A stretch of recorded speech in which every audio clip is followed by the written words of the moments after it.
ऑक्टोबरच्या शेवटच्या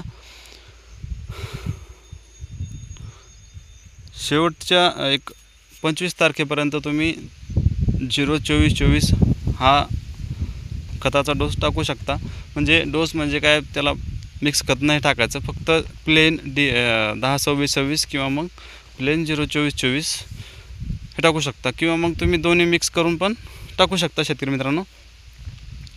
आता जर तुमच्या आले पिकामध्ये जर पिवळेपणा असेल, करपा असेल, तर त्यासाठी फवारणी तुम्ही, मी जसं मागच्या व्हिडिओमध्ये काही व्हिडिओमध्ये सांगितलेलं आहे की आपल्या प्लॉटची कंडिशन बघून तुम्ही फवारणी जी आहे तर ती ठरवावी।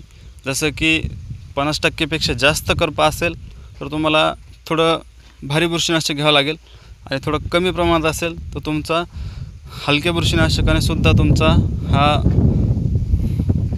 करपा जो आहे तो कंट्रोल होतो। त्यानंतर येतं मायक्रोन्यूट्रिएंट।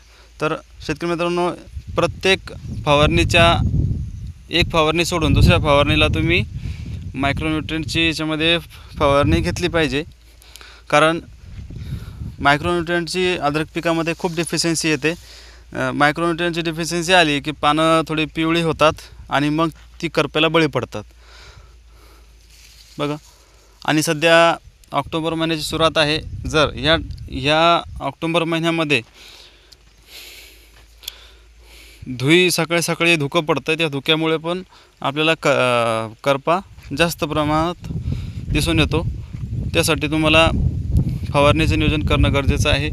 आणि राहिला वॉटर सोल्युबलचा विषय, तर शेतकरी मित्रांनो, वॉटर सोल्युबल तुमची अद्रक जर लागेल नसेल, थांबलेली असेल, तर तुम्ही सोडू शकता। तर त्यासाठी सध्याचा ग्रेड जो आहे तो 052-34 सोडू शकता, आणि एकदा 13-40-13 सोडू शकता। म्हणजे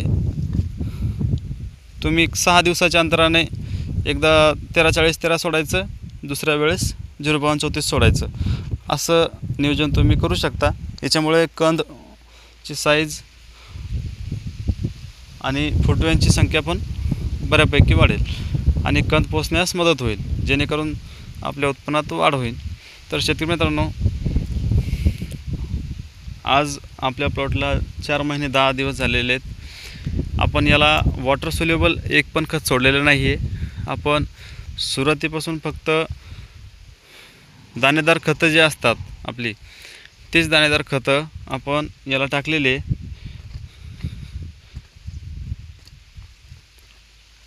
आणि आता आपण याला वॉटर सोल्युबल या ऑक्टोबरच्या 15 तारखेच्या नंतर सुरुवात करणार आहे, कारण त्यावेळेस 15 तारखेनंतर अजून थोडीशी थंडी सुटेल, त्यामुळे आपल्याला कंदकुजीचा प्रादुर्भाव सध्या नाही आहे, पण येऊ शकतो। त्याच्यामुळे आपण सध्या याला वॉटर सोल्युबल सोडत नाही आहे। ज्या शेतकऱ्यांना सोडायचं आहे ते आपल्या प्लॉटची कंडिशन बघून सोडू शकता, किंवा मग त्याला एक पर्याय म्हणून तुम्ही फवारणीतून घेऊ शकता, जेणेकरून तुम्हाला तोपर्यंत पिकाला अन्नद्रव्यांची कमतरता पडणार नाही। तर शेतकरी मित्रांनो, तुम्हाला हा व्हिडिओ कसा वाटला? व्हिडिओ आवडल्यास लाईक करा, चॅनलवरती नवीन असाल तर चॅनलला सबस्क्राईब करा शेतकरी मित्रांनो। आणि तुम्हाला कंदकुजसाठी, नेमॅटोडसाठी जर प्रॉब्लेम येत असेल, इतर तुम्ही रासायनिक बुरशीनाशकं, कीटकनाशकं सोडून तुम्हाला तरीसुद्धा रिझल्ट भेटत नसेल, तर तुम्ही एकदा बायोरूट गार्ड हे वापरून बघा। आणि बायोरूट गार्डसाठी तुम्ही व्हॉट्सअप करा स्क्रीनवर दिलेल्या नंबरवरती। भेटूया पुढच्या व्हिडिओमध्ये। धन्यवाद।